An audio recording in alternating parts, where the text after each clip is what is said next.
Friends, welcome back to another episode of the Strong Life Podcast. This is episode 252. We're 25% on the way to 1,000 episodes. On this podcast with my friend Jimmy Seitzer. He's the creator, the inventor of the Bandbell bars, also got bars, Bandbell dumbbells. I wish I had them when I was younger. I have my son using it, who's a baseball player.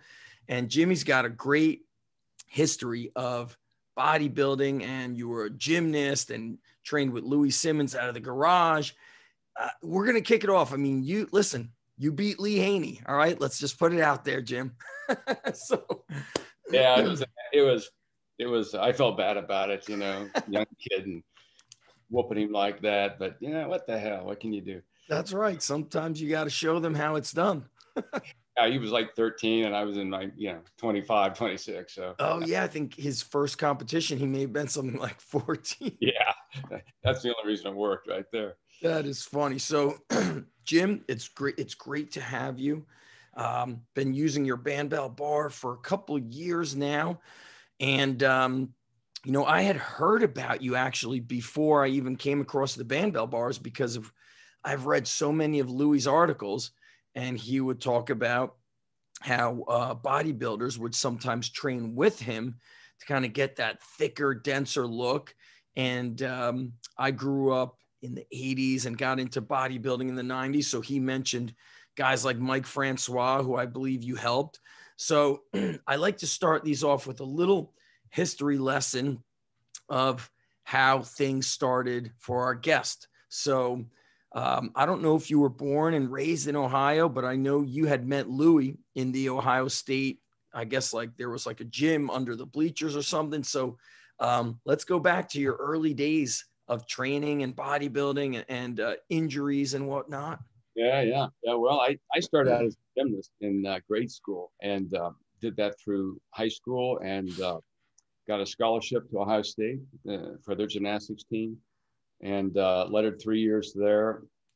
Graduated, one day you're a gymnast, you graduate, the very next day you're nothing, So I had such a great college experience with sports. I was, 2 weeks after I graduated, I stumbled into the OSU weightlifting club in the southwest corner of Ohio Stadium. And that was one of the only weightlifting gyms in town at that time. So started lifting weights, really liked it. Actually figured out I had better ability lifting weights than I did in gymnastics. It just seemed a lot more natural, and worked out pretty hard for a year and a half or whatever. Couldn't really gain the muscle and the strength and the size that I wanted. One Saturday morning, this guy walks in with hair down to his shoulders, and he starts bench pressing, and he's really moving some serious weight.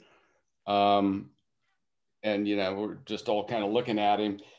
I worked up enough nerve. I went over and started talking to him, and we stood there and talked by the door for about a half hour. And he said, just come down to my house next week. We'll be lifting down there. So I did. The very next Saturday, went down to 590 Larkham on the west side of Columbus and down in the basement. And there were two other guys there, plus Louie. And that's when it all started. Within a period of a couple of weeks in June of that year, he decided to bring in some training partners. And what was prior that year again, Jimmy? What year was that again? That was actually the June of 1976. Isn't it funny how we have such vivid memories with it's bodybuilders and athletes and lifters? We always remember the date, the time, the place, the smell. Well, let me go back real quick, Jimmy. The Ohio State, that gym that you were in, you mentioned weightlifting. So were you doing powerlifting, Olympic lifting, bodybuilding? What did you start doing? And also, Ohio has been known as kind of this like hotbed of strength coaches. So when you were at Ohio State, did you have a strength coach at that time? That was a very, those early 70s, mid 70s was kind of the really new era of it. Yeah, there was nothing going on like there is today. The Ocean Weightlifting Club was actually, it did have good equipment. It had Olympic bars and, lat pull down machines, or that was kind of strung up, Right. hamstring machines, leg presses, benches, 3 power racks, um, enough to get a good quality workout in. Nobody knew what they were doing back then. And I mean, nobody. And the powerlifting, everything was just really starting. The only thing that was really happening of any quality at that time was what Louie Simmons was doing. Prior to that June of 1976, he had been training for 10 years by himself in that basement. So, and he had gone to, I think he won a couple of junior national power meets, and he had, he was up there in the rankings in America at that time. So for whatever reason, after all those years, he decided that, I'll take in some training partners. It was just luck for me that I was where I was that Saturday morning, and, probably annoyed him for a half hour, asking a lot of questions, and he just caved in. He caved in and said, come on down. How much was he benching when you saw him? Do you remember? Oh yeah, he was pushing near 400. I mean, 365, 375, something like that. Right. He came in with he had hair down to his shoulders. He was working as a crane operator at that time. Yeah. And that next week, 7 days later, when I saw him, I knocked on the door. He comes to the door. He was completely bald. He shaved his head, and that's the way it stayed to this day. So, and I remember thinking, nobody shaved their head back then, That's right. Okay, well, all right, we'll move forward with this, why not? And and then it started. I really had the bit in my mouth. I really wanted to get strong and big, and I was focused as, much as I could for what we knew back then. So that first workout was a squat workout. And I don't think I got above 275. I remember I had to crawl up the stairs. I was completely cooked, Were you guys box squatting already back then? Oh, no, that hadn't happened yet. Just squats. So I left that workout and I thought, I didn't get a pump. I didn't get this, I didn't get that, and am I even going to come back to this, He wrote about this workout, and did you read his biography, The Iron Samurai? I'm not sure if I caught that one. I'm like at that, I think I'm like a third of the way into the book, and he writes about the first workout that you did in the basement. I think it was the squats with the low reps, high sets, low reps. Yep. And for us bodybuilders, we never did 10 by 2. We were more of like a 5 by 10. Oh yeah. I mean, I got no pump at all. And back in those days, we were taking a lot of time between sets. So, we're standing around talking or whatever. And we did do a lot of sets, and I'd never done that before. So I was pretty trashed when I left, but I still thought, how in the hell am I going to get any growth? What is this all about? I was just like confused about the whole thing. Right. Well, I stayed with it. 1 year later, I put on about roughly 20 pounds. So about almost 2 pounds a month. What, Jimmy, you must have been pretty strong just from gymnastics and all the chins and dips and the jumping. Well, I mean, I was a strong, short guy, 5'6". I had some natural strength abilities. I mean, I think gymnastics, allowed me to do that or whatever. But for lifting, I was strong enough just for doing the things that before I met Louie, which were, weighted dips and bench pressing. Wasn't really squatting at all. Wasn't deadlifting. So none of the keys to open up the doors of the universe were made aware to me at that point in time. But my body reacted very, very well to power training. So I was always naturally lean, small joints, but large muscle bellies. And that work with Louie, those first 3 years, had just strapped a rocket to me, and I just went crazy. And we were all drug free back then too. What were you eating? What did your nutrition look like? Because if I look at like this magazine, this Iron Man magazine is from like the late 60s. I bought it because it had the story of Phil Gripaldi in there, who's a Jersey guy. But so much of their nutrition was so simple. Like they always emphasized eggs, meat, lots of milk, trail mix, and lunch was always 2 sandwiches, like 2 peanut butter sandwiches, 2 tuna sandwiches, or roast beef. It was so simple. So was Louie advising you on nutrition, or were you reading these old strength and health magazines and whatnot? Not really. We really never talked much about diet. I was lucky growing up with parents who we ate clean our whole lives as kids. You know, my mom and dad always insisted on vegetables and good lean meats and all that type of thing. So I grew up that way. Yeah. So then when I started powerlifting with Louie, my body just yelled and screamed for what it wanted. You know, right. I was just pounding down meat and chicken and fish. I already had those good dietary habits established. So I think I ate pretty well, actually. I think I was feeding the muscle as well as possible. We didn't have the diet technology back then that you guys have today, which right. is like 6-7 meals a day. Sure. We didn't do that. We kind of like power rammed 3 meals a day, you know, and we thought that was the way to do it. I wish I would have had that back then, because I would have put on a lot more muscle, you know. What were some of the what were some of the workouts like? And I'm also, Louie, from what I read, he was, like you said, he was a crane operator. I think they said he was commuting an hour away. So it's interesting to hear how people balance life, or how he had the energy. He's working, he's not doing construction, but he's on a job site. Really, that's not an easy gig. Driving an hour each way is exhausting. So what were some of the workouts like, and what were you doing work-wise back then as well, out of college? Yeah. Well, I had started working for my family business. They had a printing business, you know. So I went, I put a couple of years in graduate school. But so work-wise, it was easier for me than it was for him.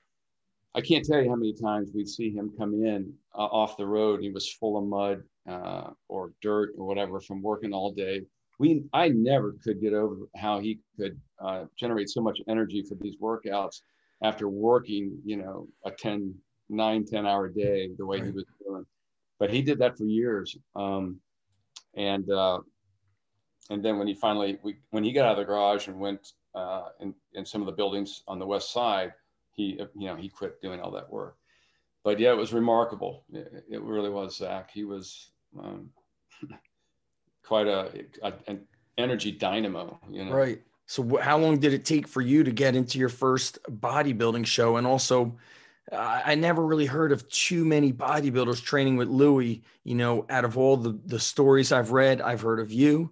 I've heard of Mike Francois. I don't think I've heard of other guys. So you started training with him 76. When did your first bodybuilding show come about? And what did you go to another gym to add like machines? How did that training look like? Yeah. I mean, for the year and a half or so I was training after gymnastics, I went into a couple local shows like the Mr. OSU. I won that 3 times in a row. And then I won down in Cincinnati.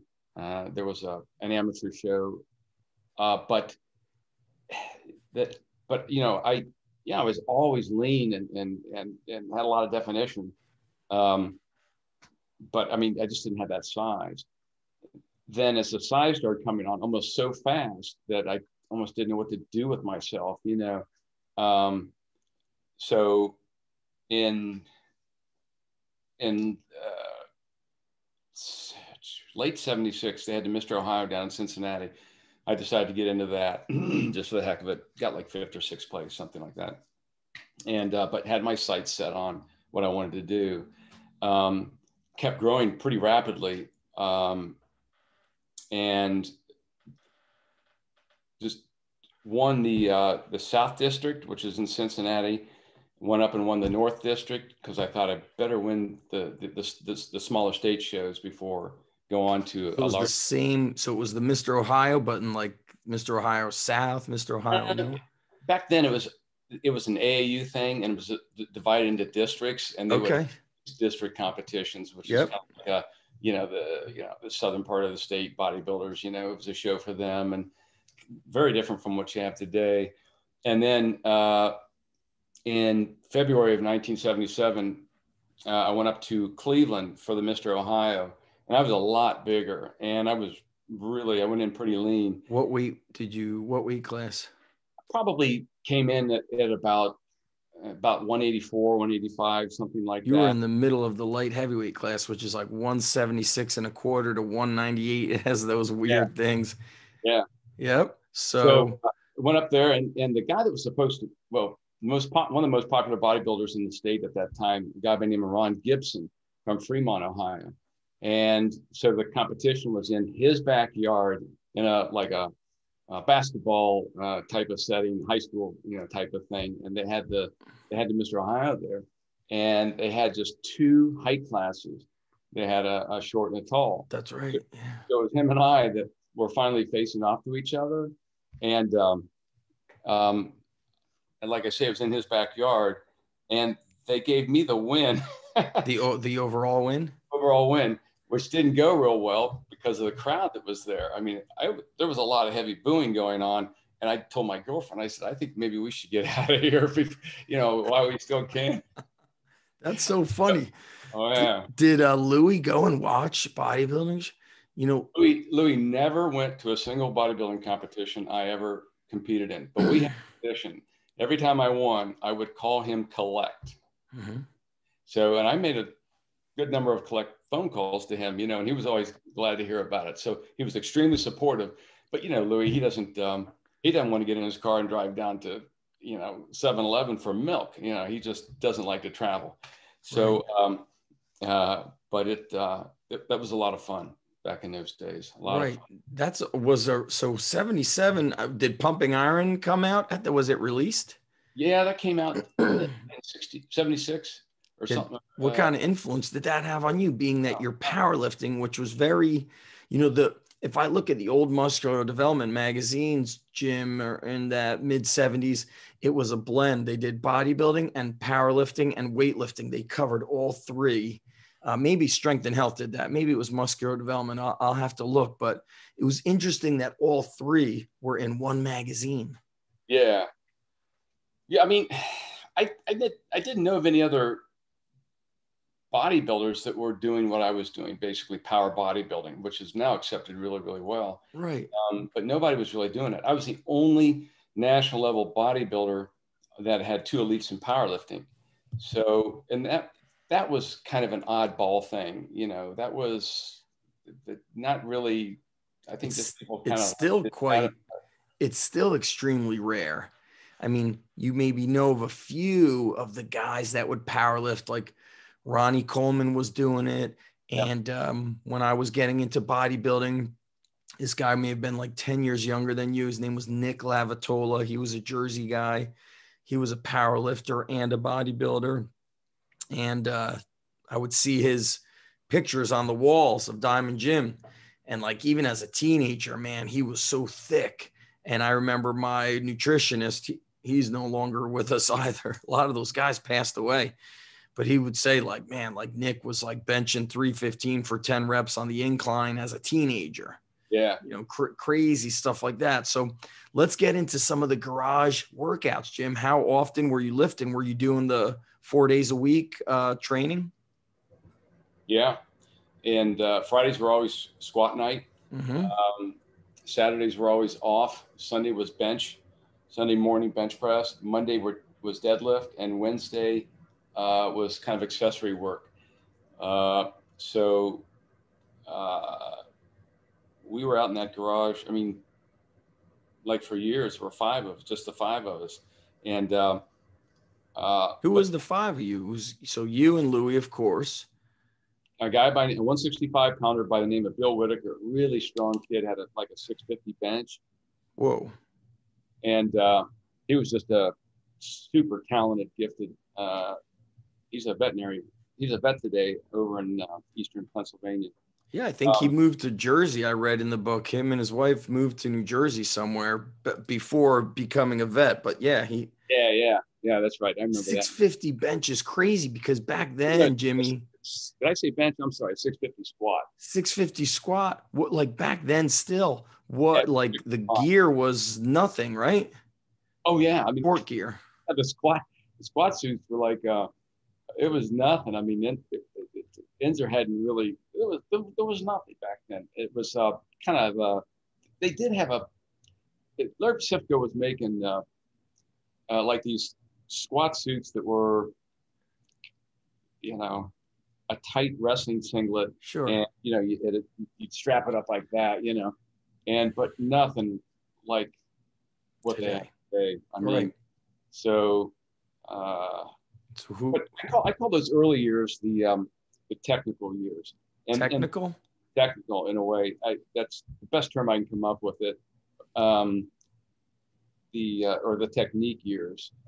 That's when Louie came up with all the ideas like box squats, rack deadlifts, rack benches, belt squats, and then of course I was there the night that he came up with the idea for the reverse hyper.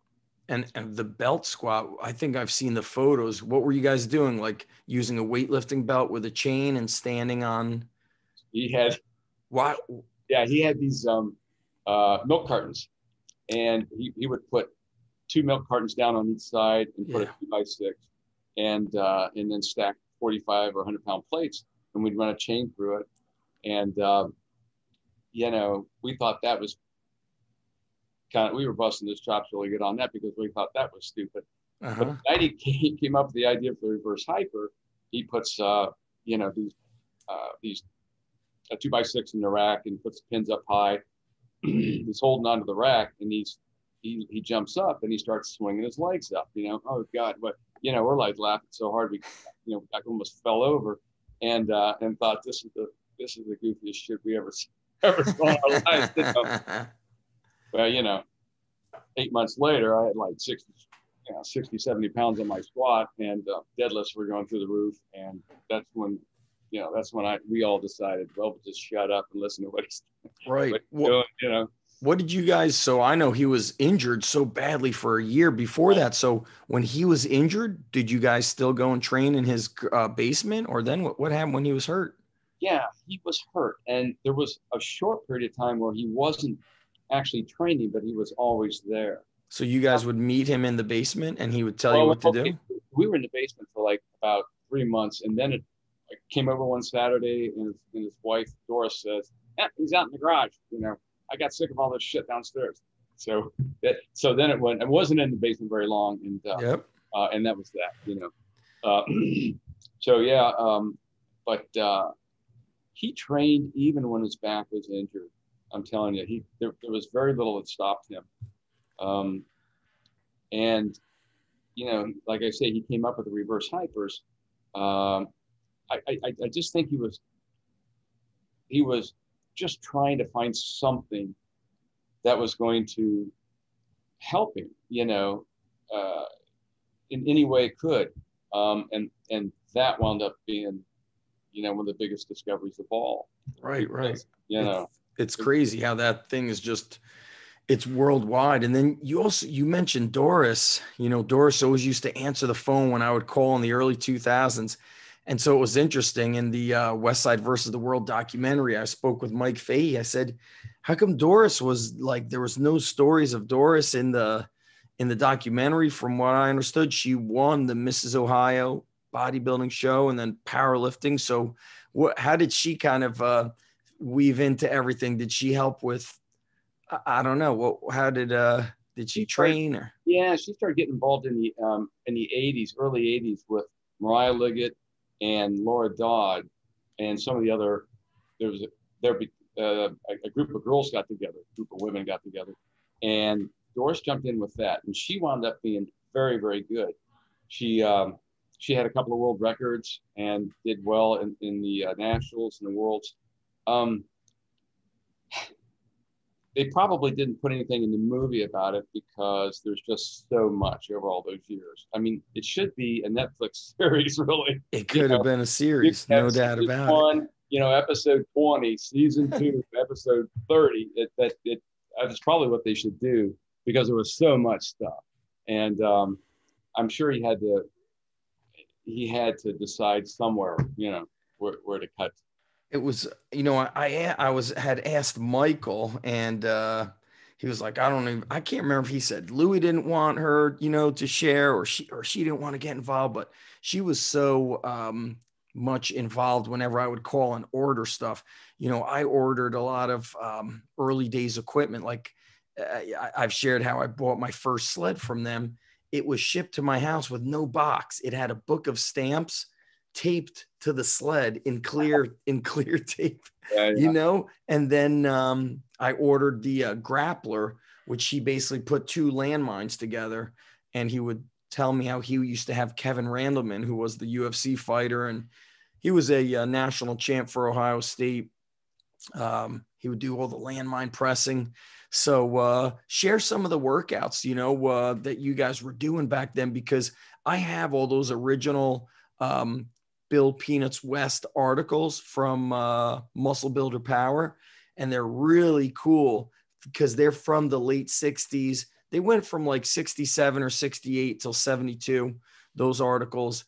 And it's amazing to read that what Bill West was doing, if we're almost 2021. So what's that, 53 years ago almost? It's crazy how far ahead of the times that guy was. And Yeah. Louie picked up on it, He talked about him all the time. And he was big on Paul Anderson and Doug Young and a lot of the really nationally strong guys back in the 60s. Louie he was really brilliant about the whole thing. He started reading almost like right from the beginning. Yeah. And he started getting some of those Bulgarian strength journals even back in the 70s. So his influence, he went after this information, and he went after what was going on. And then he did his own thinking and wrapped his own brain around it, and then came out with what he's famous for today. That's brilliant stuff. I mean, nobody was doing that. Nobody was thinking that way. I remember we would go over and we'd sit in his living room before workouts if we were waiting for him or whatever. And then he would have these Bulgarian and these Russian strength journals there. He'd get it translated, and anything he could find, he was devouring it. Yeah. Do you think being around him, he's essentially an inventor? Was that kind of always on your mind with how, I see in the background for those of us watching us on YouTube, for those that are listening, if they've never seen a Bandbell, so I could see all the different ones. Did that kind of get your wheels turning back then at all? I mean, I know Louie was kind of benching with PVC pipes after his shoulder injury or surgery, but did this kind of inventor thing get implanted just being around him, that creative side? Yeah, it was back in those days. We always did our own fixing. So if somebody had an injury, we figured out a way to do the right things. We became our own chiropractors. We got really good at doing adjustments everywhere, Really? all through the spinal area into the neck. What would you do? Somebody would lay on a bench and somebody would just do the... Louie was the best. Really? I mean, we would stand in line to have him do an adjustment on us. He was fantastic, man. I mean, really good. That is crazy. So in a way, we were just used to, there was no internet. Right. There was no common sharing of information unless you went to a meeting.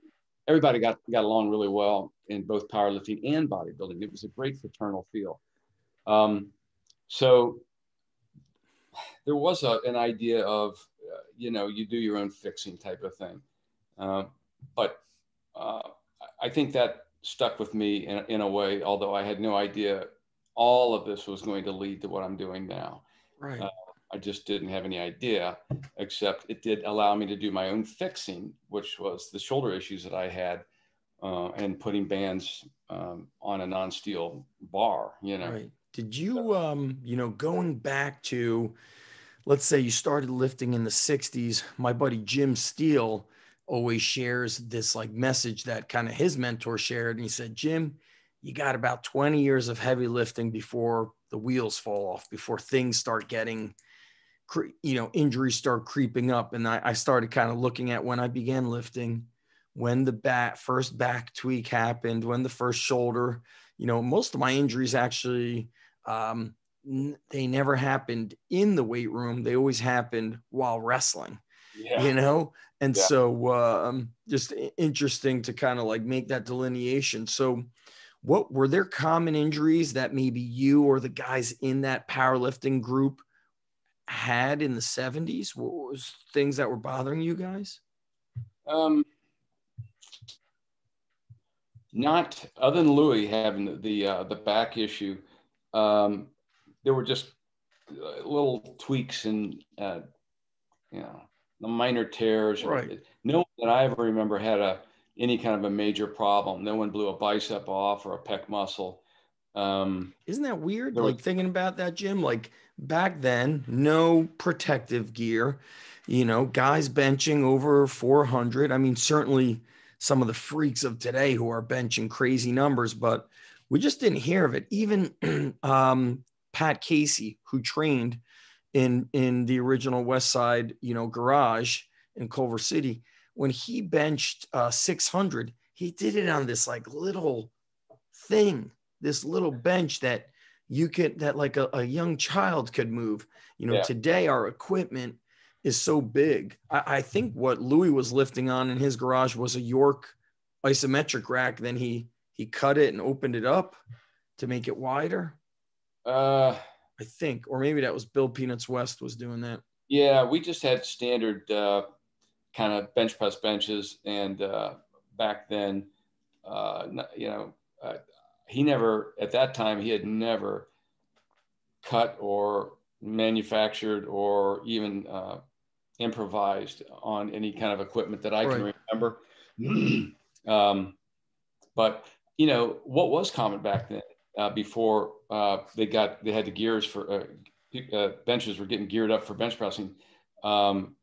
Serious pec injuries were fairly common. Really? Like what? A pec tear? Oh, just either tears or from muscle, or the insertion right off the bone. We were there the day that Larry Pacifico blew his chest off and had that. Where were you, at a powerlifting meet or working powerlifting meet over in Dayton? And I heard it sounds like it's like loud, right? You could hear it.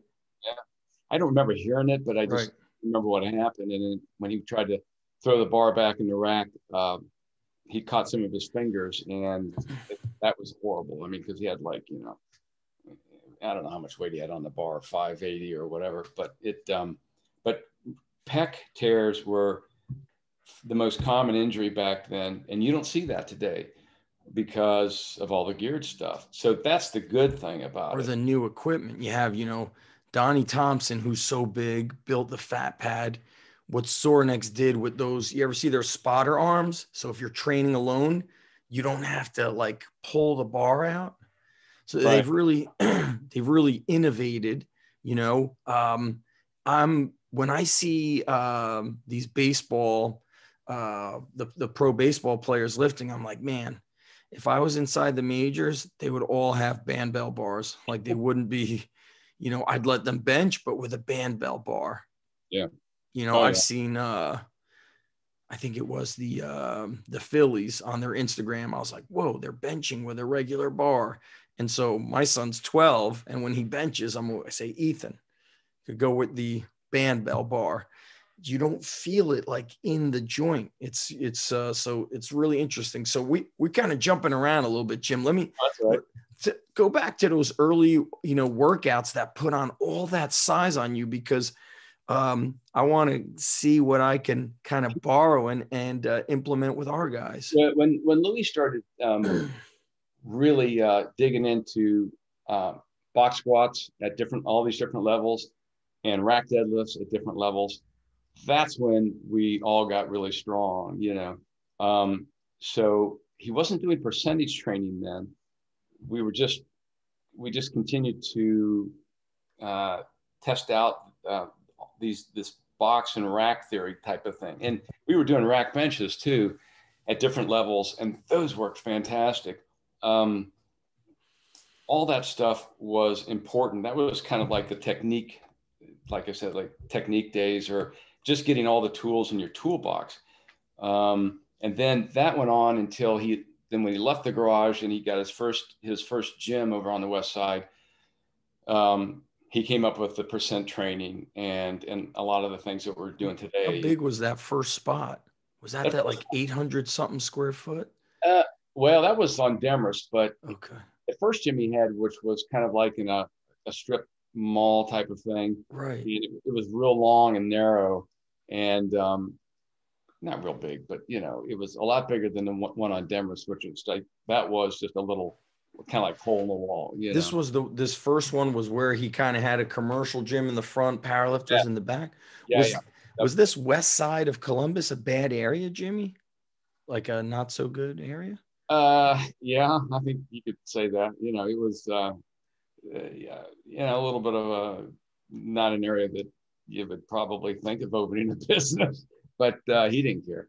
It didn't matter. It could have been in a tent for him. It wouldn't have made any difference, Yeah. And and then he moved around. Actually, he had 3 different locations before he got to where he's at right now, which is Georgesville Road. Yeah, I've been to that current one. So, by the time he's in this kind of first facility, you're now pretty neck deep in competitive bodybuilding. You win the Mr. Ohio. Where did you go next? Was that what qualified you for the Junior USA or? Well, the very next year, I thought, well, you know what? There's 2 shows. The Mr. USA was in Pittsburgh in '78. And then like about 6 weeks later, it was the Mr. America was in Cincinnati. And I thought, well, heck, that's all close, why not? So I did pretty well at the USA. I got third in my height class. It was still AAU height divisions back in those days. Who beat you? Do you remember who was number 1 and 2? Yeah. The guy that beat me in my height class also won the overall, and that was Ron Teufel. Oh, I remember Ron. Yeah, blonde-haired guy, right?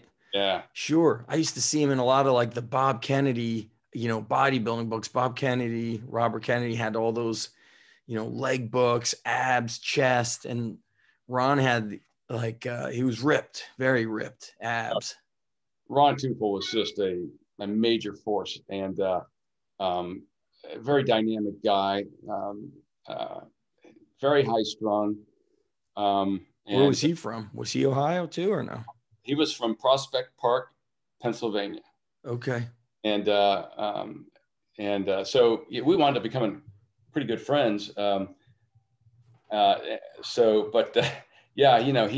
He just walked away with it. I mean, he stepped out on stage and we all went, that's that, that's how good he looked coming into the USA. 6 weeks later, he even looked better for the Mr. America in Cincinnati, but they gave it to Tony Pearson instead. And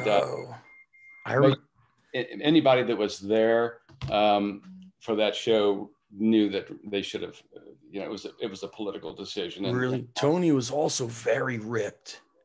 Yeah, but if you would have given it to the best bodybuilder, I like Tony Pearson. He was he was a hell of a good bodybuilder. Yeah, no question about it.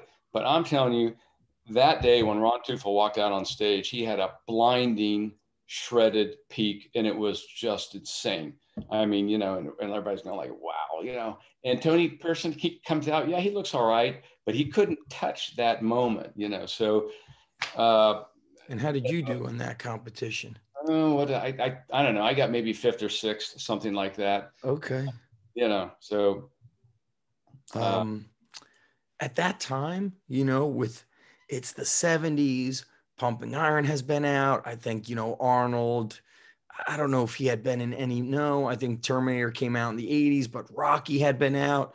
Jack LaLanne gyms are hustling and bustling. Where are you lifting? Are you still only lifting with Louie, or did you find another commercial gym with more machines and whatnot? Yeah, well, it was still the OSU Weightlifting Club Okay. at that point in time. And then I was So you're power bodybuilding still. bodybuilding. I was 6 months out of the year, I was powerlifting with Louie. And then the other 6 months out of the year, I was getting ready for bodybuilding competitions. I was still going down to Westside and doing heavy movements to keep my size up, like rack deadlifts and high box squats, that type of thing. But I was primarily training as a bodybuilder, which Louis didn't like. He didn't like bodybuilders. I was the only one who was allowed in there until Mike Francois. And yeah, I mean, that's, and then the gyms, we didn't start getting gyms in this town until like the early 80s, What was the first one you remember popping up? Was it a Gold's, a Powerhouse, a World, or a mom and pop place? Yeah, there's some mom and pop things, but the first really great gym were the Gold's gym that the Lorimers brought to Columbus. So, that's right. Yep. Yeah. Who runs the Arnold, Yeah. now the Arnold Sports Festival, but it used to be the Arnold Classic. Rich Gaspari, who won the first one in 88,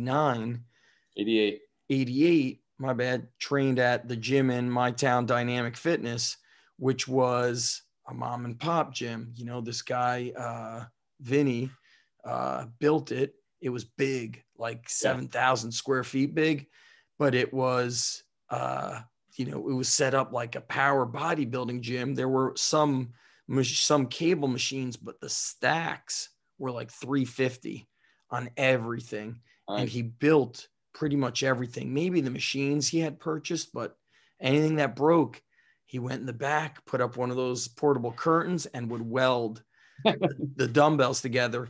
Yeah. And those bodybuilders, when I got there, did a lot of, power bodybuilding. I think though Richie moved after that to California, to Santa Monica or Venice. He won the Arnold Classic at like age 20 or something. 21. Yeah, he was young.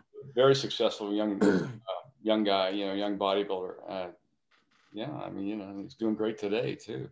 Yeah, he's got the supplements. I ran into him like a year ago I was walking into Whole Foods. He was walking out, but he had a gym in New Jersey back in the day. And I think, I remember I was in high school and my dad called him because we saw the gym was for sale.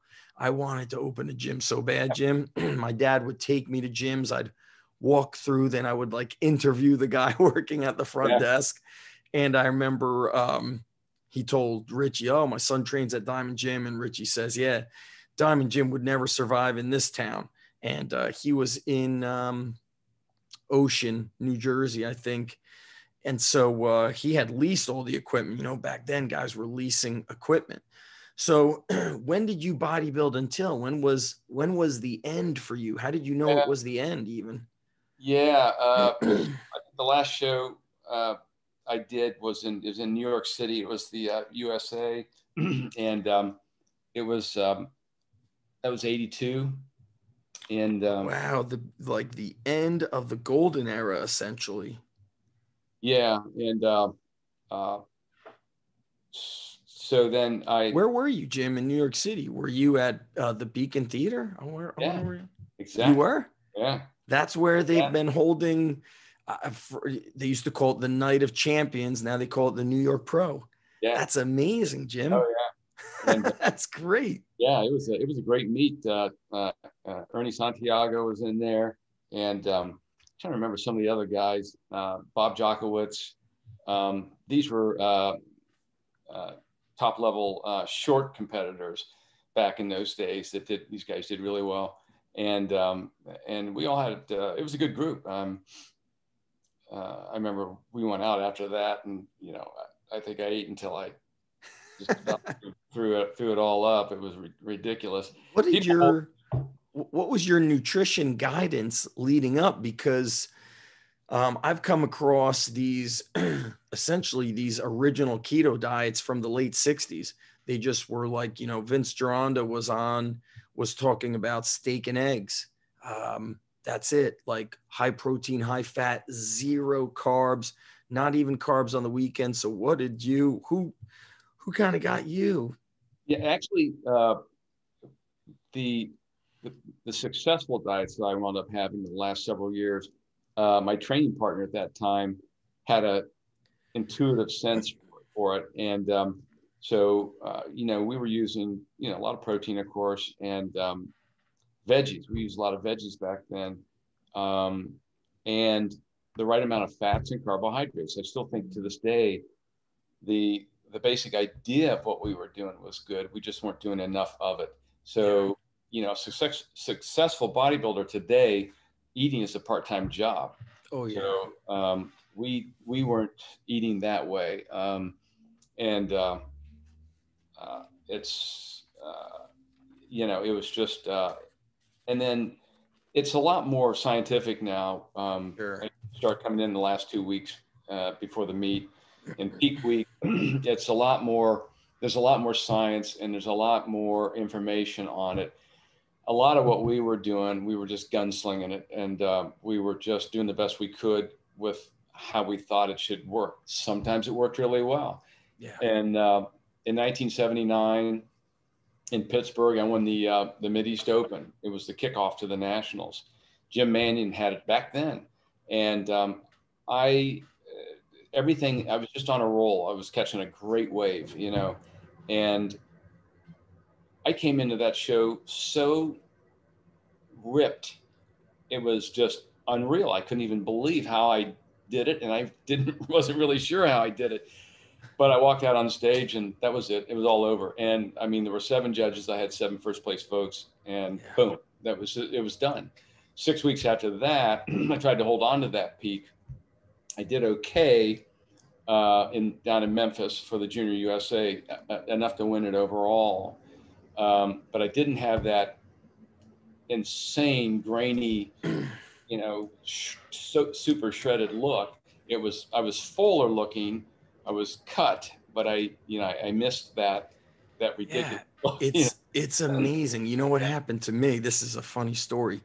I did the Mr. Israel bodybuilding show kind of on a whim. I was out there and 2 weeks to go, and the guy's like, you got to enter this. So I just remember eating a lot of chicken and egg whites and rice. But then when I competed as a teenager, so I entered the Team New Jersey. I did a Mid-Atlantic Natural, and then the night before, there was like, I was so veiny and ripped. There was like veins going across my stomach.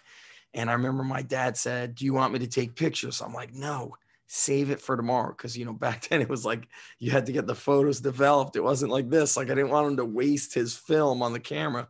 And I'm like, no, wait till you see me tomorrow. You know, my quads were striated with veins. And then next morning I woke up, I was flat. Right. And I was like, oh my God. Like it was so stressful. So we're backstage and I'm with my training partner and he's like, oh, I remember being over his house the night before. We're high-fiving.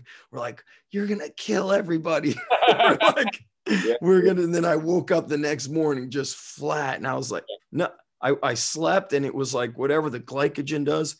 And so I started pumping up and with every like 3 minutes of pumping up, you saw my body start to lean out again. Yeah. It was so crazy. And he's like, dude, you're leaning out before my eyes. Keep pumping up. So it was like barbell row, overhead press, push-ups. I was doing squats and calf raises and you saw it coming back. But what I had the night before never came back to that. And it's interesting how little foods, you know, the prejudge. So that was the Mid-Atlantic Natural. The next weekend, I did the Team Jersey, and I was still natural, but my nutritionist said, okay, the natural show's over. You're going to take this diuretic. I took a diuretic pill, and I looked so crappy. I mean, I don't even know how to explain it. I got so flat, and I was like, oh my God. This is even actually worse than what happened last weekend. And the weekend before, I won the teenage division. I took second in the men's novice as a teenager. So the morning of the team jersey, I get there. Tony sees me. He had called me the day, you know, we can't text. There's no texting, right? We're communicating through phone. He's like, I want you to have, tomorrow morning, you're going to have your egg whites and oatmeal. Then you're going to bring 2 potatoes. And I'm sitting in the stand before I, you know, prejudging and all that stuff. And he goes, did you eat your potatoes? I go, yeah, I'm full. He goes, I did not tell you to eat until you're full. Did you eat both of those potatoes? I said, no. He said, get your effing potato. Eat that potato. I eat that second potato, and I just felt my body like starting to stretch through the skin. Prejudging, I looked good, not great.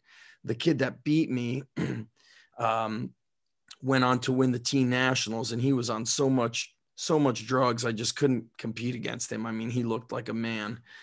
And so I looked good during prejudging. I had, you know, lower back striations, but then I went home, Jimmy, and I had oatmeal, like the brown sugar oatmeal. Yeah. I had 2 slices of toast with peanut butter. Yeah. And my body really got like tight and ripped. And like, you know, you don't know, your body can react to that. And you could be ripped, and then an hour later you could look like crap. I know. Yeah. I mean, everybody struggles with that. And, yeah. You know, we did too. And, yeah, there were times, yeah, I found that when I was super ripped the night before, I just didn't touch anything until pre-judge. Smart. I learned the hard way. If I even had like I really wanted a cup of coffee the morning of the show, just to get some fluids in me. Right. If I did that, it would flatten me out. Mm-hmm. If I didn't do it, I would stay the way I was the night before, when it was, you know, like maybe we were laying out in the sun, which always brought out so much vascularity and right. seemed to thin the skin out really nice. So I would just like freeze it. I would just freeze everything, and that worked, you know. So I would come into, I could come into the shows, you know, fairly close to what I wanted. And every once in a while, you got a gift of just a blinding peak, you know. Yes. It's just off the charts type of right. Now, unfortunately, it's so much chemical warfare. They could use this or that injectable to just change the way they look. Right. I'm not a fan of that as much, of course. So Jim, we're like, I don't want to crush you on time. You got a lot of stuff going on. So we're on the topic of bodybuilding. We'll talk a little bit about Mike Francois. Then I got to hear about, you know, the injury that spurred on the creation of Bandbell. So, you know, from what I listened to a little bit of an interview you did with John Hansen, right? Who does like the Legends of Bodybuilding. Yeah, I did something with him, I think a couple, like 2-3 years ago or something. Okay. Like I remember listening to it. So when I was a young teen, I would watch that TV show, American Muscle Magazine. Yeah. And they had featured Mike Francois when that like bodybuilding competition series came out, Muscle Mania. It was called Muscle Mania. That was his first show. He wins the show. And of course, you know, decades later, I learned he trained with Louie. Were you doing his training? How did you get involved with Mike? I saw him at Gold's Gym that the Lormers had about a week after he won the Mr. Ohio. And I just walked in. I didn't know he was even going to be there. I never saw him before. And I looked at him. I thought, well, yeah, okay, that makes sense. Him winning, yeah. You know, it was pretty wild. And we wound up talking that day. And I just point blank asked him, I said, do you have any plans or, you know, any incentive to go for the national championship, you know, which was like the Mr. America? And he said, no. And I said, well, you need to work for that. I mean, it was crystal clear to me that this guy could go really, really far. Nobody believed it. I couldn't believe the number of naysayers. And it was, you know, it was just. Who didn't believe it? The locals or just? I won't mention names, but a lot of guys did. Why? I mean, he was thick and ripped. Why did they not believe it? I don't know. I mean, you know, maybe because the the guys that were winning seemed to always be California guys. It was like, Flex Wheeler. Then Dennis Newman was always, Dennis Newman kept taking like second place. It was back then to win a national, to be a pro, you had to be first place in your weight class, or you had to win the USA overall, which was always the heavyweight, sometimes the light heavy, or you had to win the Mr. North America. Now it's always like top 3. There's so many pros. I mean, back then it was frickin' brutal. So how did he get, did you introduce him to Louie to do the power? He and I trained together for almost 3 years, excuse me. And how brutal were those workouts? I just had him do the same thing that I did. I had him do heavy squats. Yeah. A lot of deadlifting, a lot of rack deadlifting, really heavy. He was pulling 820s and 850s in the rack. Oh my God. How many reps were you guys doing since you were bodybuilding? Still low reps or? Yeah. When that kind of stuff was, especially in deadlifts, I used to tell people that I'll put a back on you that no one will believe, and we can do it all with singles. So what do you recall any workouts that you guys went through? What did they look like? We trained a lot. I mean, together, and it was just, I just had him do the workouts that worked for me. And of course, with his genetics and the talent that he had, it, made me look like like I knew like a genius or something. He just grew in I never saw anything like Mike. He grew and he didn't have any setbacks, like, didn't have any plateaus and it was a linear equation with him. He just kept going up and up and up. And so I had to plan the training around this idea that he's not going to have any setbacks. And he really never did, that I ever saw. He just kept getting bigger, and it just had fantastic size, unbelievable power. He was 5 and 6 repping, 705 in the narrow stance squats with just a belt on. That's insane. Sometimes I'll be honest with you, Jim, sometimes as the plates would build up, I would be scared. I think it's such a mental thing. And when I remember his interviews, he was so like calm and monotone. Yeah. Yeah. So, and he was supposed to like go through, he was in the middle of seminary school. Like he was going to be a priest. Yeah. And of course he faded out of that, but yeah, Mike was a really calm, easygoing guy, but much to his credit, when he was in the gym, he would attack. Wow. And he had a killer's instinct in the gym. And as you know, you better have that if you're going to be up in that area. So he did great that way. He could work really hard, and he trained at Westside. Louie said he would go to Westside. At one point in time, I thought, there's nothing else I can show him, and so I contacted Lou and I said, I know you don't like bodybuilders, but you know who he is, and he's doing very, very well.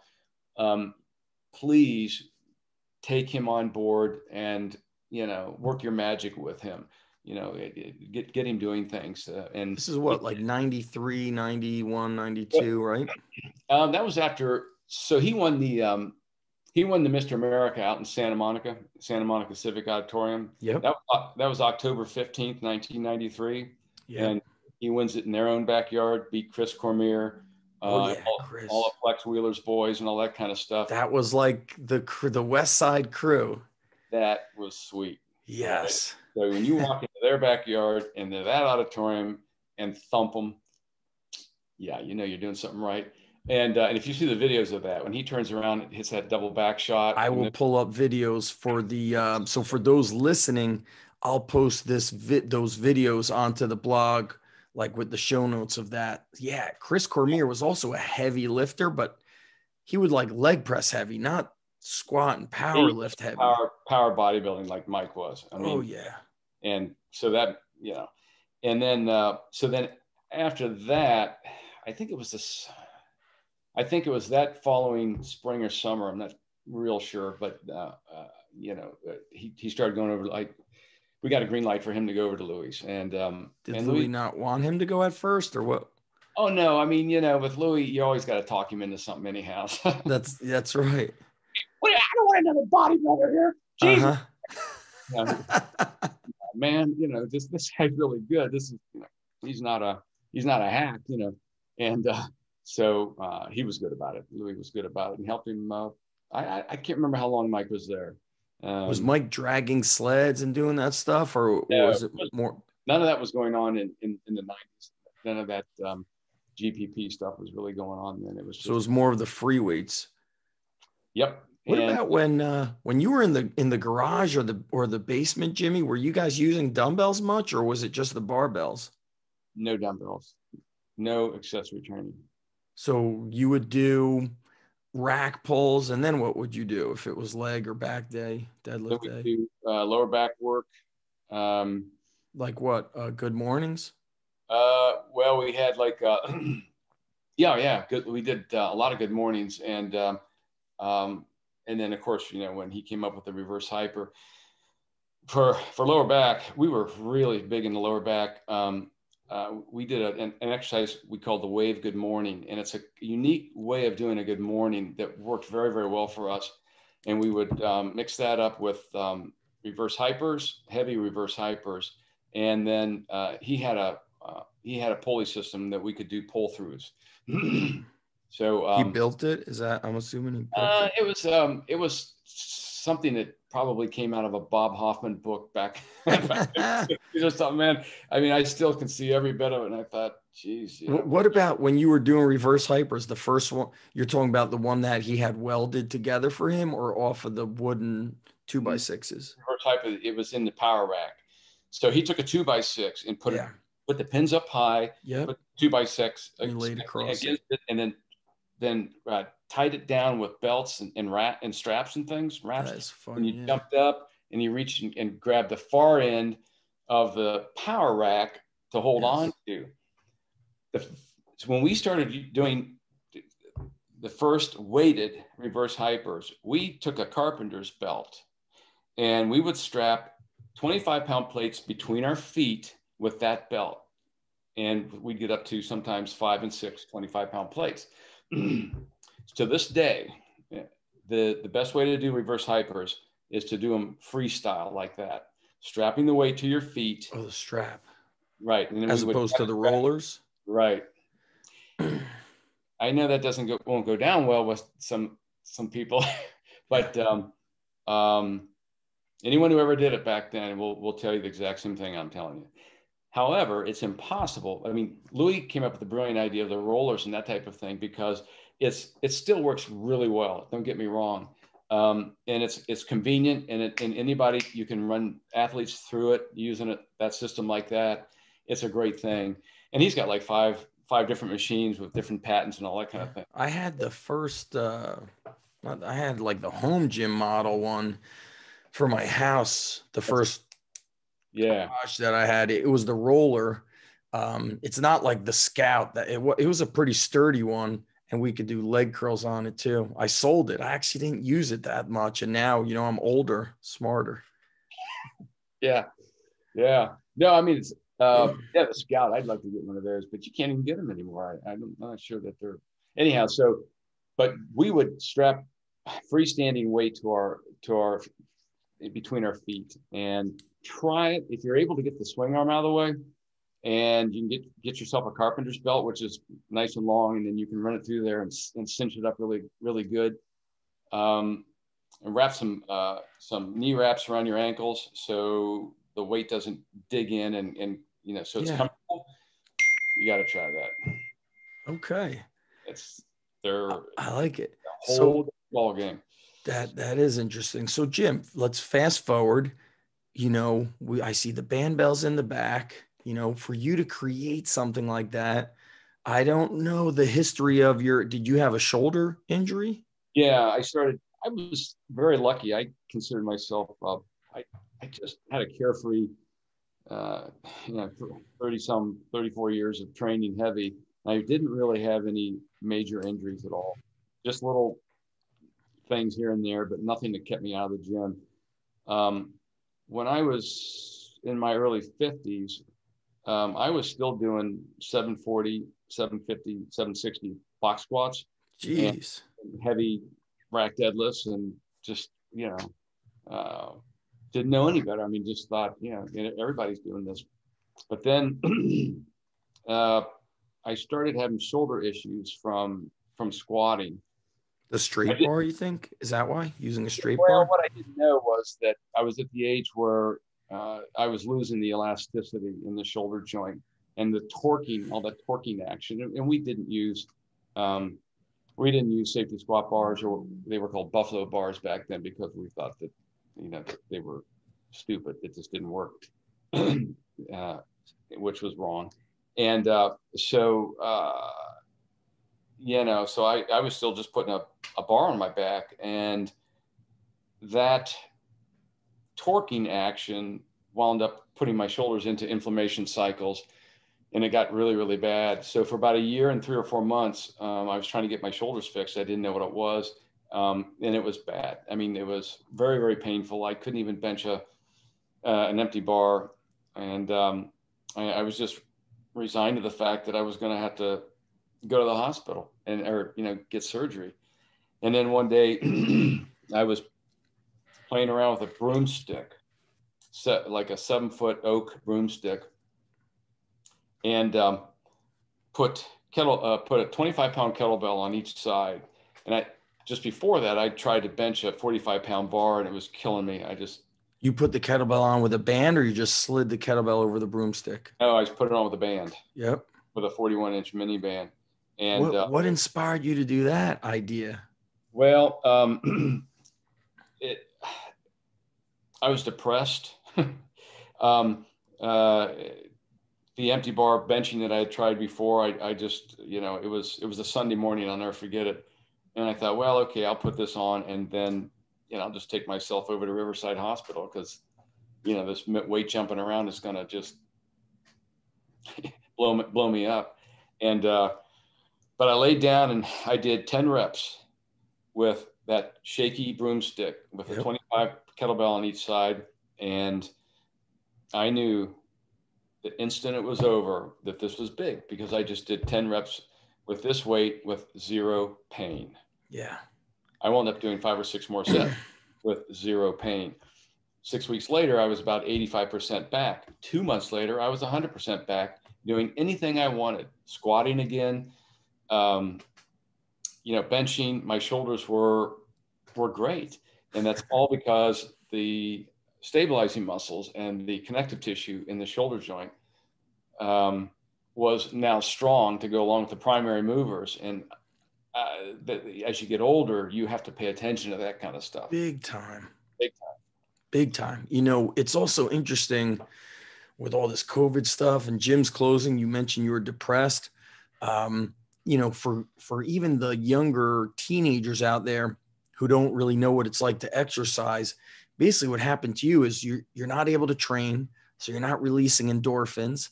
And then all of a sudden you do the broomstick with the band and the kettlebells, the endorphins come back, blood flow starts to circulate, it brings in new oxygen and nutrients, it flushes out the waste. And it's such it gives you a high and it makes you feel good. And coming across your stuff, I started having shoulder problems from wrestling in high school. And, I would always do you remember, Jim, they probably told you to, maybe not because you got trained with Louie, but in the bodybuilding world, they always spoke about benching high, bring the bar to the collarbone, flare your elbows to widen up your pecs. I mean, that is a shoulder killer. Yeah. I mean, I benched every way you could think of, and for bodybuilding and powerlifting, but I couldn't really do anything with my upper body for so long, and trying to fix everything. I went to acupuncturist and therapist, PT, you name it. Nothing really worked until those bands on a. Where did you? So you were at Gold's Gym when you did that with the broomstick? Actually, I was over at Westside Barbell. Uh-huh. And so it's crazy that you were in your 50s squatting 700, Jim. That's insane. I mean, I almost didn't know any better. I've always lived in a bubble, so to speak. And I mean, I've always thought that anybody can do what I do, and anybody can do, all you got to do is just walk in the gym and do it. Yeah. Until you get away from that, you realize that not anybody can do this stuff, Yeah. Not anybody got out to do it, You were introduced to a different kind of normal, so to speak. Oh, yeah. So you do that. And then I can't remember when I started seeing Louie doing, I can't remember what they were using, if it was a heavy broomstick or something. He had that shoulder surgery not long after that. And, okay. So, it worked so well. And then Louie grabbed onto it and had all those guys doing it. So you had efficacy now with Lou Simmons. He loved it.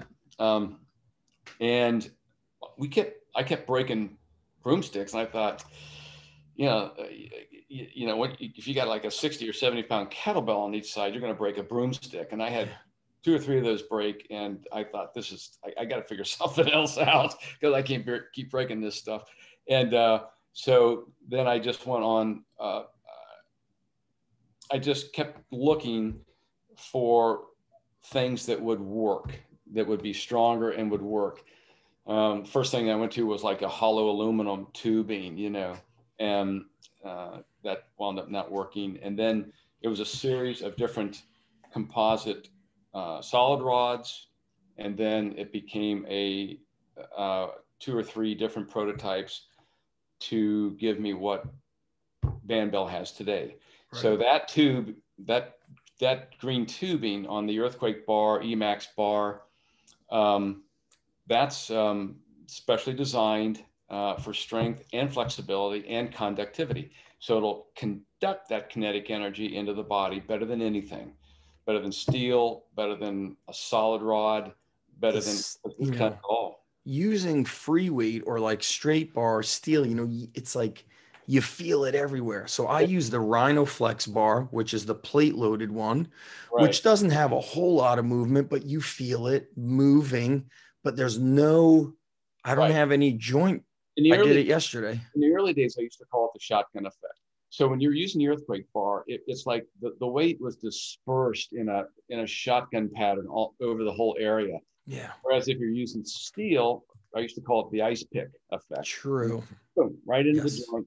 And you don't get that with high kinetics. The Earthquake bars are high kinetics because they have banded weight and a lot of movement. The Rhino Flex is a low kinetic bar, which gives just a little bit of flexion, but still causes stabilizer activation. And that's why it works. I've seen guys squat with the Rhino Float. The one that I have, I think you have one that's stronger, like that guy, Big J Extremes, he uses one that's the heavy one. Like he could load it up heavy. I've seen him put 5 plates on it for deadlifting. Yeah, he sticks with the HD Rhino a lot.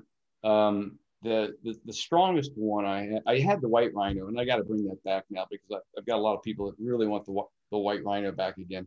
What's that one? The heavy, the strong, the one that could handle the most weight? Yeah, that's the Super Rhino. It's the super light one? No, it's called the Super Rhino. Oh, Super Rhino. And it's that's the same dimensions as a Mastodon or Bulldog bar. So it's an 8-foot bar with a very long, very large loading sleeve, just like a Mastodon, just like a international power bar. And it's completely indestructible. It's just totally insanely indestructible. And it still offers enough flexion and movement that you get joint relief from it. So the stabilizers get activated and you don't get beat up when you use it. But it's at 8 feet. It's not the bar for everybody. It's sure bar for the big guys and the really strong guys. And, and they like it. I mean, it's a good bar. In between the HD and that is the white Rhino, which is about 4.5, 5 inches longer than the HD bar, and it's completely indestructible. It's very, very strong, and is that it just fits that perfect difference between the HD and the Super Rhino. Right. So I use I have the Earthquake bar. I'll go back and forth between that one and the Rhino Flex bar. The Rhino Flex bar, I go with quarters because it's such a light bar. So I put a quarter on each side because I train alone. I don't have anybody holding it for me. and I'll bang out like 40 reps. I'll put another quarter on, do like 20 something. Then I'll go 3 quarters and I'll do like 15. And so it's just, you know, I was scared to bench after my, you know, I had a shoulder scope. Then 6-7 months later, my shoulder felt great. Then I felt something tear in the back. I initially tore my shoulder wrestling with my older brother. So, you know, I was shocked I didn't have to get surgery, but it's the accumulation of things. And interesting that you mentioned the squat earlier, Jimmy. You know, Dr. John Rusin, who's in Wisconsin, he's a chiropractor, does a lot of, you know, great lifting. He says like the back squat is essentially like the silent shoulder killer because you're torquing your shoulder, you know, so much. So when I squat, I use a safety bar or a front squat. So what, you know, what's exciting for you about the Bandbells? What's your favorite one that you kind of recommend to people? Because you also have the Bandbell dumbbells too. Yeah, the shorty bar, you know, Yeah. like just I was just trying to help out Chris Vaccio. He was trying to do balancing, and he was using an earthquake bar. He's a strongman chairman here in Ohio, right? Lives here in Columbus, and I saw him doing that, and I said, Chris, let me make you a bar that is going to be a little easier to handle. That bar, that first shorty bar that I gave, he called me a couple of weeks afterwards, and he said, I don't know whether you know it or not, but this bar is really something. And I didn't. And the shorty bar is with bands and kettlebells to be loaded, or bands and plates, right? Well, shorty bar is just a little mini earthquake bar, and so you hang the weights on it with bands, and yes. And it's got a rotating collar on it. Oh, I didn't know that. Yeah. So so that when you're doing the iconic strongman lift, which is the single arm dumbbell press, it'll rotate. And that rotation is really important in the feel that is translated into the body, and the way that shoulder work comes on board. It's the shorty bar just works really, really well. The main thing I want to leave you with regarding these bars, when I came up with the idea for the Rhino Flex, it was in January of 2016. Had a prototype built, thought it was stupid, didn't think it was going to work. And you thought it was stupid, or oh yeah, because the prototype looked so. I've got the prototype in the other room, but it didn't. It was, you know, I have one rule. I make every idea that I have, and sometimes they work and sometimes they don't. But I make it and I try to perfect it. So I made this Rhino Flex bar, took it into the gym for our Sunday group of bench pressers. When the workout was over, I knew the very first thing I was going to do was call my patent attorney. And it was that good right off the bat. Where'd you take it? Westside or Gold's Gym? Metro Fitness. What's it called? Metro Fitness Worthington. Here in oh, yeah. You had told me about that place. Yep. Right. So it worked great. Everybody loved it. I loved it. And didn't touch the earthquake bar for months. And 3.5 months later or so, my shoulder started acting up. And then 2 or 3 weeks after that, I was in a full-blown inflammation cycle. And I thought, geez, man, maybe it's time. I mean, maybe it's time to quit. But then I thought, okay, what am I doing different? Well, I haven't touched an earthquake bar for months now. Yeah. 3 workouts later on the earthquake bar, shoulders are perfect. Nice. That was a very important lesson. Sure. Since then, we have learned this most important law of the universe, which is this: never get too far away from banded earthquake bar work. And if you're going to wind up using a Rhino Flex. So if you want the best of both worlds, if you want the perfect world, you need to use the high kinetics, which strengthen and power up the stabilizers and actually make them strong to be able to work together in unison with the primary movers. And the Rhino Flex bar is an activator. And that's why it feels so good. At first, we were all kind of lulled into complacency with it because we're benching with it, we're overhead pressing, we're doing right, all this kind of stuff. Everything feels great. But the stabilizers over time got a little weaker and a little weaker and a little weaker because the Rhino won't make them stronger. It'll just activate them. Yeah. Okay. That's good to know. when you use both of them together, Yeah.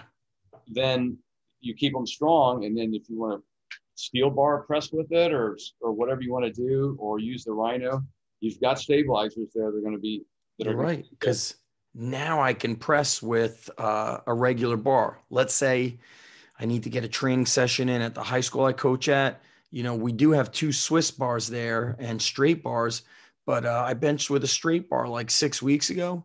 No pain, no problem. I haven't touched the straight bar in years. I'm talking 5 years. Yeah.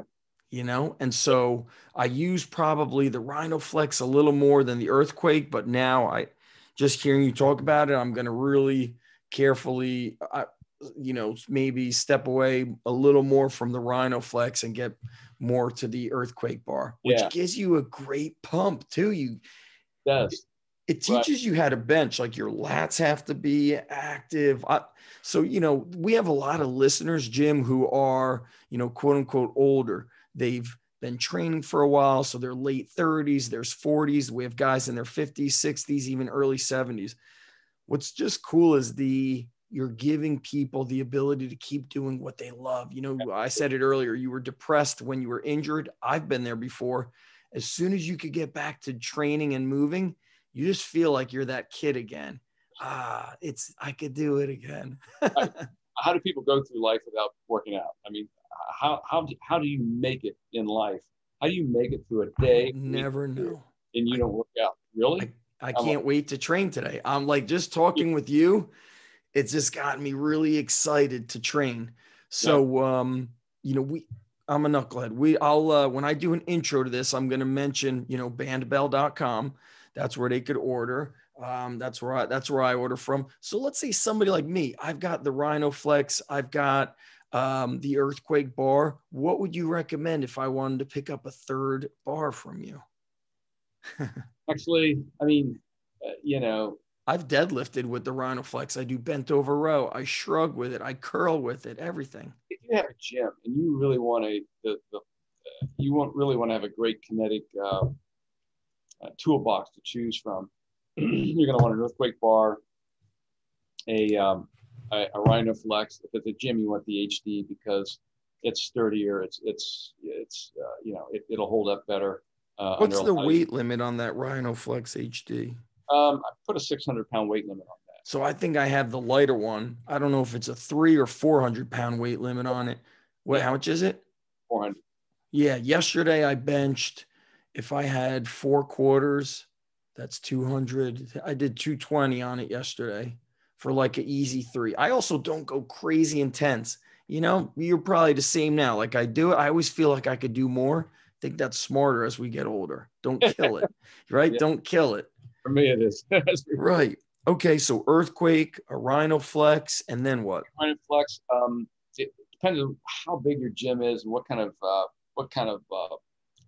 population you have in there, what kind of work they're doing.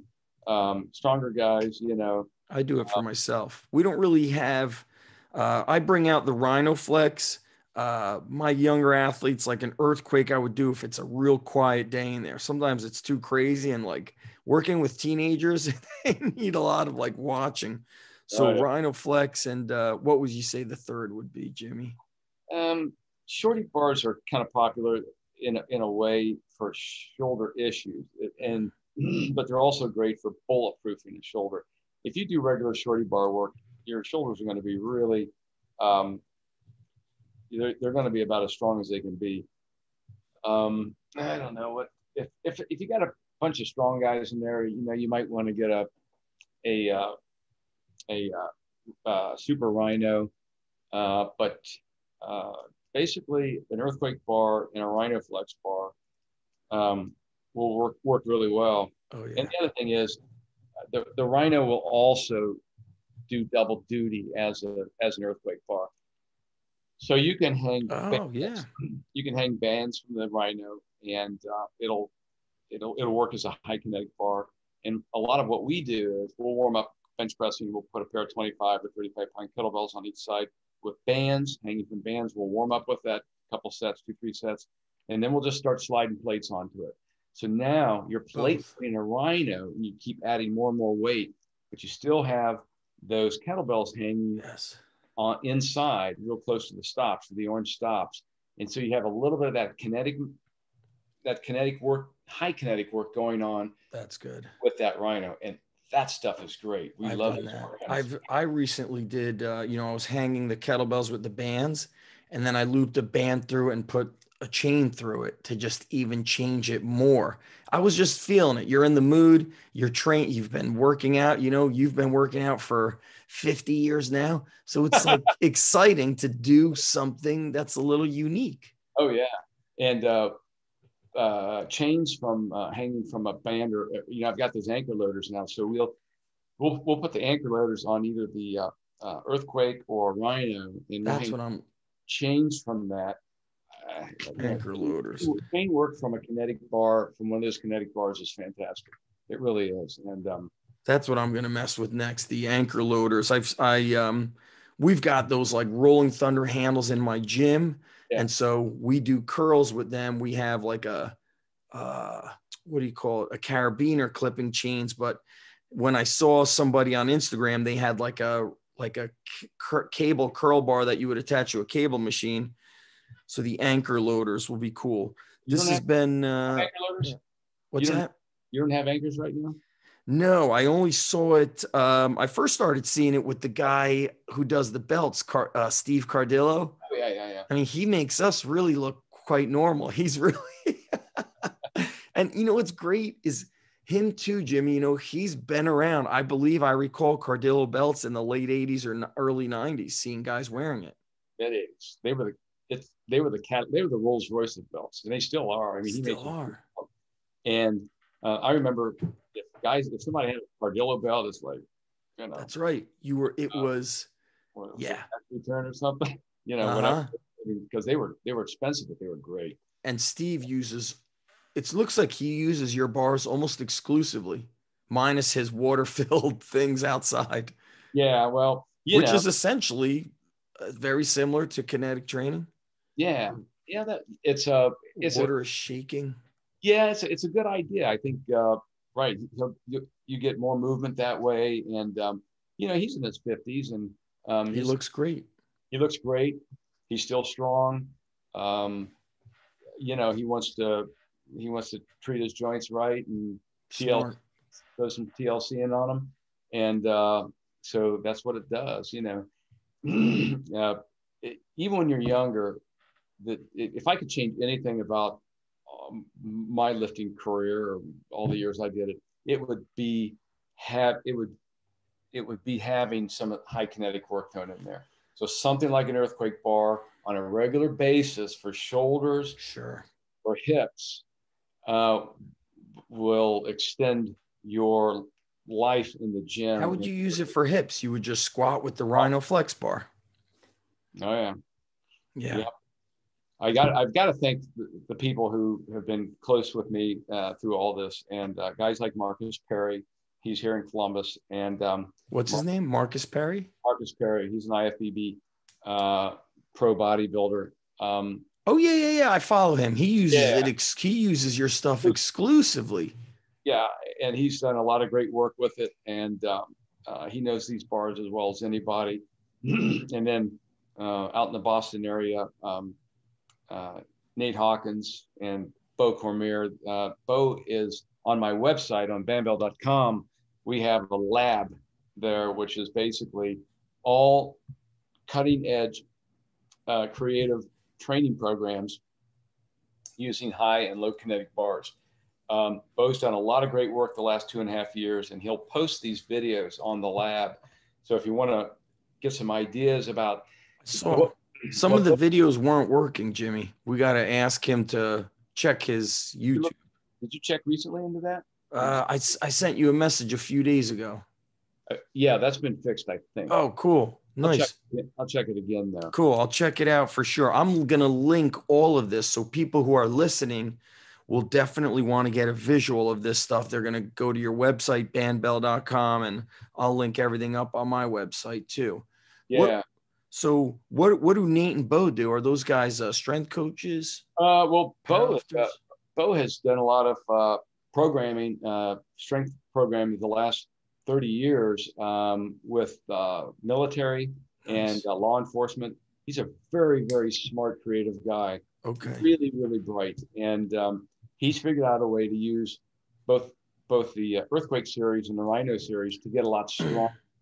Those guys need it in the tactile. Their joints are beat to hell. And he's getting these guys stronger without joint issues. So this is a big deal. Nate handles the Instagram stuff right now. Nate, younger guy, I think early 30s, and just a very talented, very, very strong guy that Bo gets the guinea pig for all these ideas. Yeah. It happens to work. It works real well. This, speaking of tactical, I mean, there would, if I look at tactical and baseball, like I would say we need a full line of the Earthquake and Rhino Flex bars. Like we need to really do more of our pressing with those bars than touching, because everything is about, when you work with athletes, you're trying to preserve their body.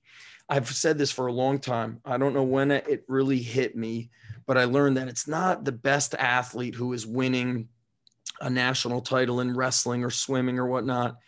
Sometimes it's the guy that just stays the healthiest. And so they get to the national tournament. Well, if your knee is destroyed or your shoulder's destroyed, you're not going to win. Right. You're just not. You're either going to need surgery or you're going to.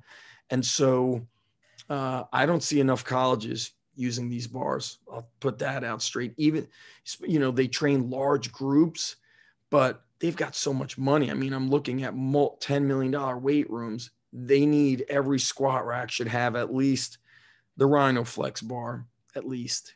Yeah, because it'll cover all the bases, Yeah. And, I don't know if it's probably because I'm here in this town, but a lot of the high school football teams here will use the Rhino now for their, at least they were for like the last 2-3 years.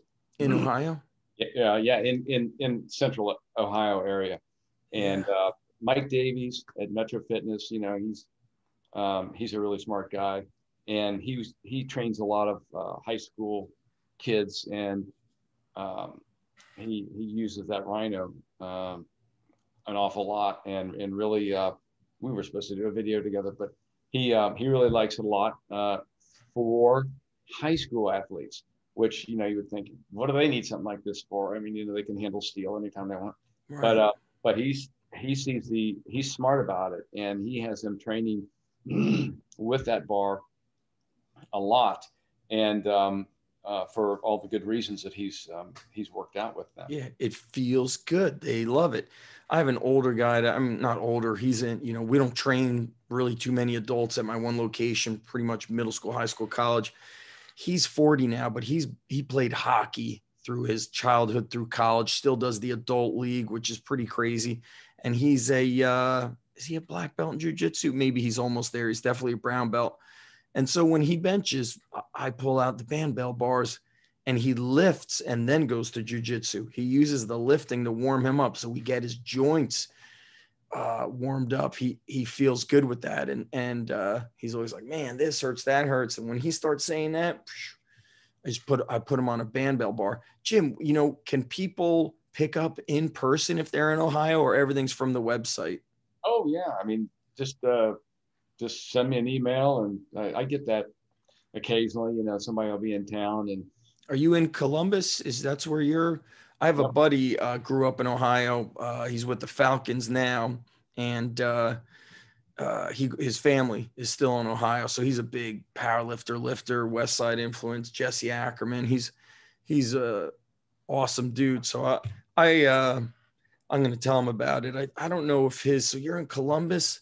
His family may have been Cleveland. I know he did his grad school at John Carroll University. Where's John Carroll? That's up there, east of Cleveland area. Okay. I don't remember what county it's in, but how far is Cincinnati from you? Cincinnati's 2 hours? 100 miles. It's like an hour and.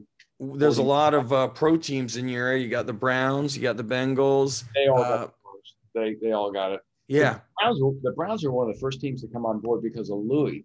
So Louie years ago, he was going up there and working with those guys with their strength program. I wonder who was the strength coach there back in the, he's been there helping them for a long time. Oh, Buddy was there, Buddy Morris way back.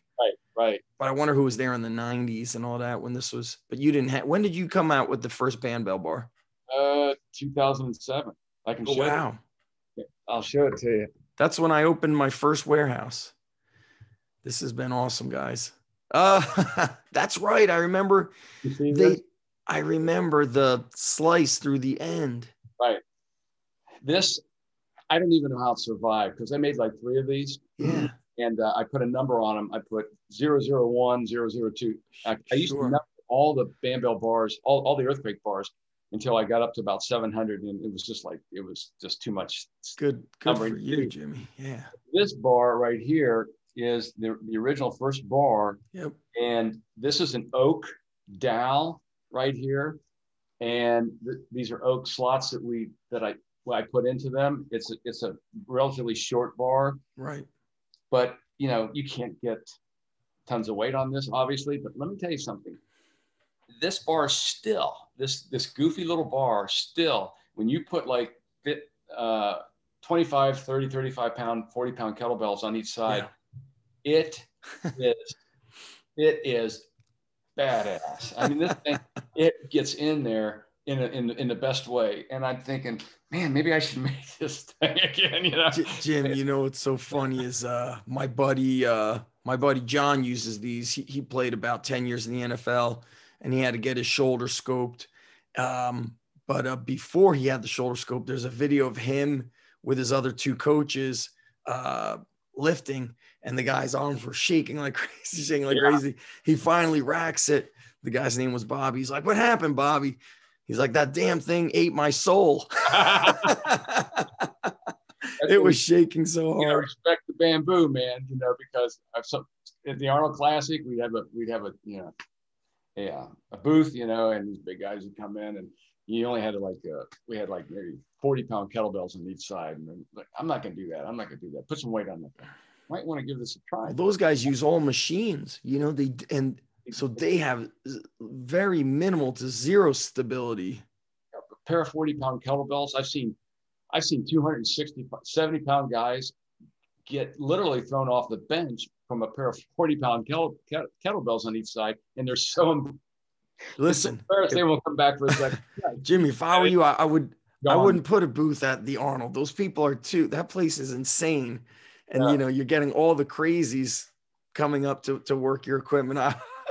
For liability reasons, I would never do it. Oh, well, you know, but anyhow, we on there.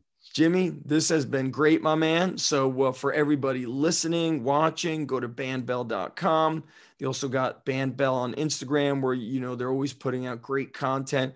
Probably just follow the hashtag Bandbell where you could see how other people are using all your Bandbell bars. I utilize it a lot. I share it all the time. I love it, man. I really love it, man. So congrats to you. It's been awesome just hearing your whole history from early bodybuilding to powerlifting to the creation side of everything. It's really cool, Jimmy. Like I love it, man. Well, you're a good host and you're a good interviewer. And most importantly, you're a great listener. So it's a real pleasure to. I could do these forever, Jimmy. Like I could just hear the stories, you know. I could listen to the stories forever. And I also think it's important for the younger guys to hear where it came from, because the younger lifters, you know, the older lifters, you beat the crap out of your body to give this generation the smarter way. Right. To do it without surgery and all that stuff. Yeah, there's no question. I mean, back in those really early days, that was the wild, wild west. Yes. And those were the cowboys of the sport, and literally throwing their bodies in front of, you know, trucks on the freeway to find out what the hell would happen. How it works. Yeah. So, yeah. Well, awesome. Thank you, Zach. I really appreciate it. I appreciate the time. Listen, we went 45 minutes over. I got to really it's just impossible to keep these short. Like it's 2:00. We started at 12, and then we kind of got kicked off at 12. We kicked it off by 12:15. So Jimmy, stay on. I'm just going to end the recording. I want to thank everybody for listening and watching. Of course, the way to support the show is to support the people that I interview, the time that they share. Jim, I think you've done one podcast outside of this. I don't know. Have you done others besides this? This might be the second one. Yeah. So for anybody else who's got a podcast that wants to take this interview to the next level and you think you got some great questions for Jimmy, go for it. Reach out to him through the Bandbell website, and please share this with friends, and go to zachstrength.com. That's our newsletter. Show notes, I'll post this up on zachevanish.com. I'm going to be posting videos and old photos of Jim's bodybuilding days. Jim, very impressive physique. And hang tight. I'm going to end the recording right here. Okay. So just hang on, buddy.